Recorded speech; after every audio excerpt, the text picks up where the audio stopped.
The vast majority are single. Families, and I think this is rightly so, families get priority when it comes to services, in terms of rental assistance, in terms of eviction assistance, all that kind of stuff. And that's should be the way it is because, we want to protect the most vulnerable, which is usually children. We want to make sure families are stable so that the children have a stable childhood. I think that's really important. But then, there are only limited services to go around. And these other folks who I think, yes, it's a largely single population. It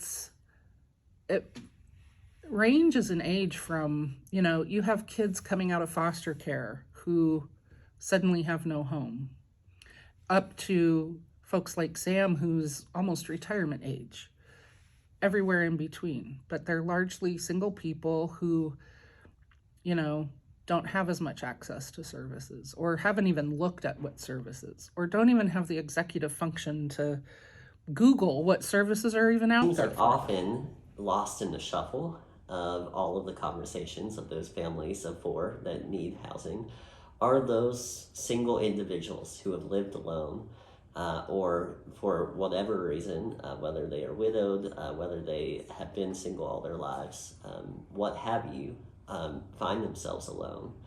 Um, we tend to overlook that, right? And their needs are the same and yet also different.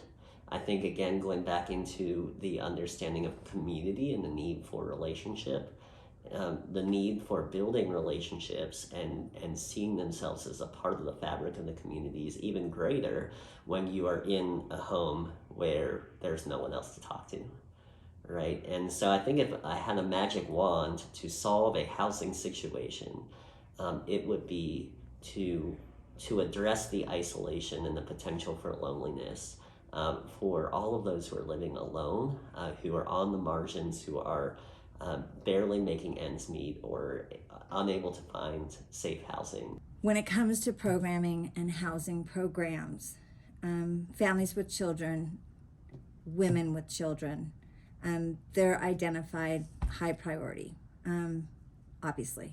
A very, very vulnerable group.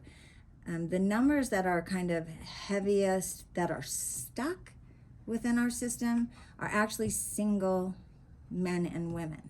So they may not be attached to a family, they may not be attached to a disability, they may be someone who fell into homelessness and then they don't qualify because they don't have these existing conditions or they don't have these criteria that qualify them. And so it really is more looking at housing at a workforce level, people who they are employable, they may be employed, they don't have a high enough wage to go live in those beautiful downtown apartments, but they'd sure love a room